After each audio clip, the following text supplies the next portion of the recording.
Amalungu omphakathi iningi lawo begqoka imfaniswano yeANC amasho emgwaqeni omkhulu leli dolobha bephethe nezingqwembe. Bakhala ngama-Hawks kanye nophiko oluphenya amacala omphakathi iNPA abatha nokwenzelela kwamanye amacala. Bathi ngokwabo babona sengathi abomthetho babopha noma bashushisa abaholi abathize futhi basola ukuthi sekukhona ukusebenzisana phakathi kwama-Hawks kanye nebezindaba ngenhloso yokuhlambalaza osombusazwe abathile.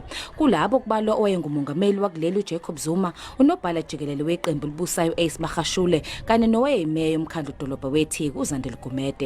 Abebahola le march bagcizelele ukuthi abahambisani nobugebengu kanye nenkohlakalo, bathi laba basolwa inkohlakalo kumele bajeziswe.